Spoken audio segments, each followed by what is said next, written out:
So you keep Shabbat and kosher, like you keep Shabbat like by the Jewish halakha, like no phone, no electricity, I the keep, whole 9 yards? yeah, for sure, man. I keep Shabbat, halakha, I keep Shabbat, no phone, no electricity, and so I just stay locked into that, for sure, man. And you study, right? You know, I study every day, bro. I have a 4 o'clock a.m.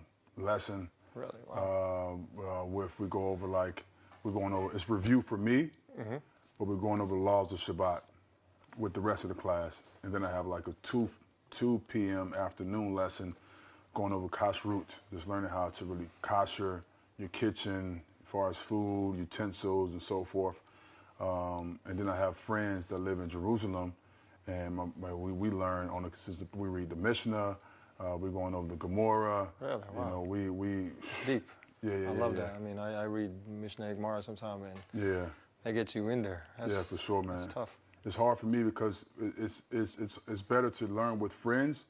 For me, because my reading in Hebrew is slow at the moment, right? So I read very slowly, and then I have to get the translation on what I'm reading.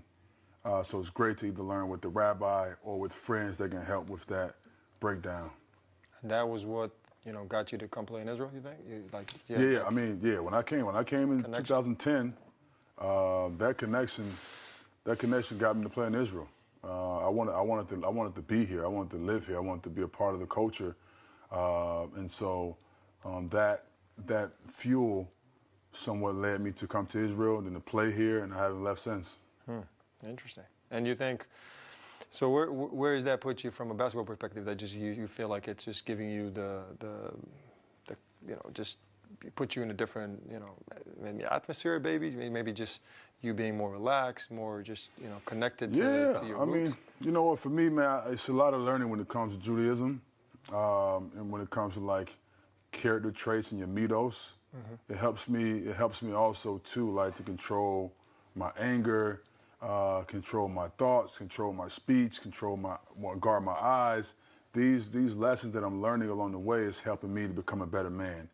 And that's what I'm ultimately all about, is just being able to become like a better individual, and you know, and this is helping me a lot. I love that it connects you. You know, at least with my family, just really put us together, and you know, especially us being in the U.S. for 10 years, we kind of, you know, you miss some of the, you know, traditions that you have here. You know, being in Passover or Yom Kippur.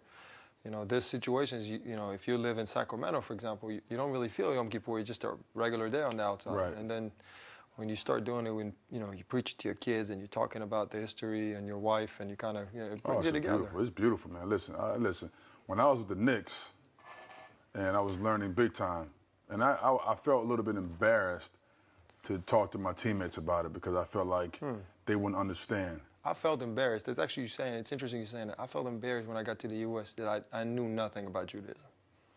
Growing here, knew nothing. You know, I knew Shabbat and I knew the basic, but I didn't know how to read the Bible. I didn't know, you know, some of the significance behind, you know, religion, holidays, etc. Sure. And now I'm like, you know, I felt uncomfortable, you know, by doing that. And I said, you know what, it's just not right. I gotta do better. Yeah, I mean, it comes with, for me, what I've noticed, it comes with maturity, right? When I was in my 20s, I was young, wanted to party, wanted to hang out, wanted to just be a rock star. And then as I got older, I started maturing more. I started realizing, wait, there's more to life than just parties. Let me disconnect myself from that world and connect myself back with Torah. And when I was with the Knicks, we had Yom Kippur came around. And when Yom Kippur came around, it was always during training camp. It happened to me my rookie year. I remember that. It happened to me. It's always during training camp, and my trainers knew where I was holding. They knew, like, all right, Amare, he's going to fast. He's not drinking water. He's not eating, but it's still training camp. And training camp is the hardest time of the year for us because we got to do a lot of sprints, weight training, more sprints, like overdose of like sprints and cardio. And so my trainer would stand beside me every time and just watch me see if I faint. I remember that, and my teammates were looking at me like, what is this guy doing?